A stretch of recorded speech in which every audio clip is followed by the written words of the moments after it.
വഇബാദുർ റഹ്മാനില്ലദീന യംശൂന അലൽ അർളി ഹൗന. കാരുണ്യവാനായ അള്ളാഹുവിന്റെ അടിമയുടെ ഒരു ലക്ഷണ. അവൻ ഭൂമിയിൽ നടക്കുമ്പോൾ വളരെ മര്യാദക്കാരനാണ് നടക്കുള്ളൂ.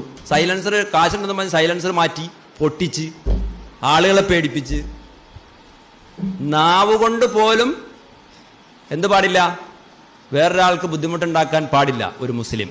അതല്ലേ പ്രവാചകചര്യ? അല്ലേ പ്രവാചകചര്യ? അതല്ലേ? നാവ് കൊണ്ട് പോലും ഉണ്ടാക്കാൻ പാടില്ല. അപ്പോഴാണ് നമ്മളിങ്ങനെ ബൈക്കിനൊക്കെ പൊട്ടിക്കണം. ഇതിൻ്റെ ലാസ്റ്റ് റിസൾട്ട് ഞാൻ പറഞ്ഞു. അപ്പോൾ ഇതിൽ നമ്മൾ മനസ്സിലാക്കേണ്ടത്, നിങ്ങളെ കേട്ടിട്ടുണ്ടാവും, നമ്മുടെ അമിത വേഗത നമ്മളെ നയിക്കുന്നത് ഒരു നാശത്തിലേക്കാണ്. ഒന്നുമില്ലെങ്കിൽ മരണം എന്ന് പറയുന്നതിലേക്ക്, അല്ലെങ്കിൽ അപകടം പറ്റി. ഇന്നും 6, 7, 10 വർഷമായി, നിങ്ങൾ പത്രമൊക്കെ വായിക്കണടുക്ക്, വർഷത്തോളം ഈ മരണക്കിടക്കിനയിൽ കിടക്കുന്നത് പോലെ കിടക്കുന്ന ധാരാളം ചെറുപ്പക്കാർ നമ്മുടെ നാട്ടിലുണ്ട്.